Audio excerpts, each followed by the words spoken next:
Hello, and welcome back to User Story Basics. In part two, we're going to look at the three C's of user stories. In our first part of User Story Basics, we introduced the idea of a user story as being something that you use to capture a valuable feature or capability to a user in a couple of sentences.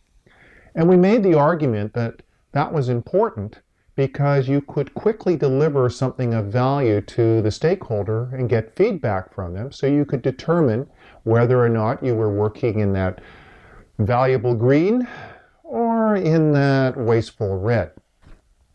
So you're probably thinking, okay, well, that's really good, Steve, but how exactly am I supposed to write software from that?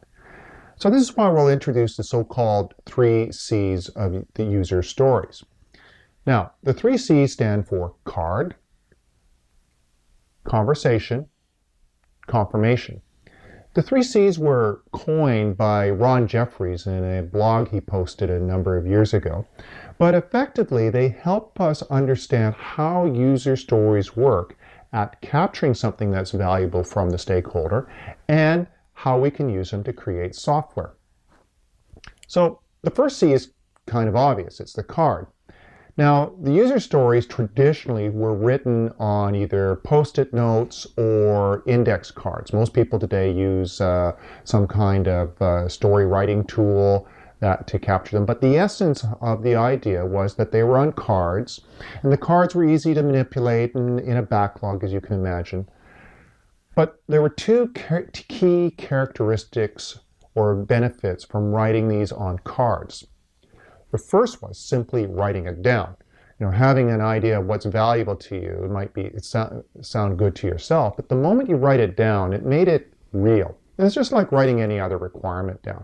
The moment you have to write it down, you go, let me think about that a bit. The other part of the card was that the post-it notes or the cards themselves were small, usually 3 by 5 inches or 5 by 7 inches. The intent was that because the card was physically small, it kept the scope of the user story small. There was only so much real estate available to write information on about the user story. And this was important, especially because user stories emerged from a agile methodology known as extreme programming. And one of the traits of extreme programming is it used a very short iteration or sprint, 1 week. So that wasn't a lot of time to deliver that nice end-to-end functionality. So that slice had to be very, very thin if you were going to be able to deliver that. So that's the intent behind the card. First of all, basically, keep the scope small. The second one, and which I think is the most important, the second C, is the conversation. So you might say, well, there's not a lot of details on that user story, writing a couple of sentences. But the real details and information came when the team would have a conversation with a product owner or a stakeholder or whoever was intended to receive that value. So this is really important because it was not only just simply getting the details. The emphasis is on the term conversation. Conversation is two ways. So, for example, we have here where Lawrence, our product owner, has an idea that he wants a toaster. And the team is having a conversation with him, and he reads off the story to them, and now a conversation begins. And, maybe Dragon says, well, okay, we can make a really nice toaster. It can be in 24 karat plate gold. That would be really, really nice. And of course, Lawrence's response might be, are you kidding? That's massively expensive. We can't do that. And that's really overkill. I don't think anyone's going to have an appreciation for that. So Paul goes, oh, okay, well, we can make that out of cheap plastic then. That'll be, if your goal is to be very cost effective, then plastic is a perfectly good material to build a toaster out of. And again, Lawrence goes, no, we don't want the toaster to be crazy cheap. People really like to have toasters. So he says, what we should do is maybe make it out of stainless steel. And the team says, oh, okay, now we see what you want here. So what this is meant to be an example is that, first of all, through the conversation, we're able to get more details about what was required for this story. So we get the details that we need to know so we can implement that story. In this case, yeah, this toaster will have a stainless steel case. But most importantly, in my opinion, is that we achieved alignment between the product owner and the team.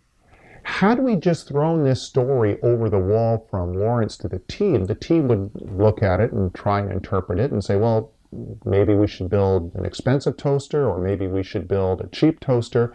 And Lawrence wouldn't really know, or we wouldn't be able to get feedback until we actually were able to show off the toaster, which may be a long time from now. So you can see here the user stories trying to facilitate, one of the Agile Manifesto's statements, customer collaboration. The team is working with Lawrence here to really understand and become aligned with what he needs. Finally, the third C, the so-called confirmation. So we just had that nice conversation between the team and Lawrence, our product owner. We probably want to write that down someplace. And so what we can do is, as we come to agreements with the product owner or the stakeholder, we start writing these down onto the card. And a lot of people, what they do is they start writing their understanding down as this bullet list. And these become the testable criteria by which we can know that the story is done. Because in a lot of Agile methodologies, such as Scrum, for example, the team may think that they're done, but they really do need some testable criteria that says, how do we really know that we're done and that the product owner or the stakeholder is going to accept this? If we have almost like a checklist, yes, does the toaster have a stainless steel finish? Does it have an infrared heating system? Does it, et cetera, et cetera, et cetera? If we can have almost like that checklist of items that help us elaborate the story and become aligned with the product owner, and we can go check, yep, we've got that, check, we've got that, then these acceptance criteria help us know when we're done, and we'll get acceptance from the product owner. The beauty of these also is that they are testable, so we can actually create tests to verify, yes, that is really done. In the software world, the acceptance criteria typically become our unit acceptance tests. So this is a huge bonus for us, especially if you are doing testing on the team, to give you the inputs. What kind of tests do I have to write? So this really is an aid to test planning. So that's the so-called 3 C's of user stories. This is how we can basically take that simple sentence of, here's something as a stakeholder I want that's valuable, and through a conversation, we can elaborate it, capture it on the card, but also the fact that we keep the card small helps us maintain that idea of developing only a thin slice of functionality, which we can deliver quickly and get the feedback from our product owner and stakeholders.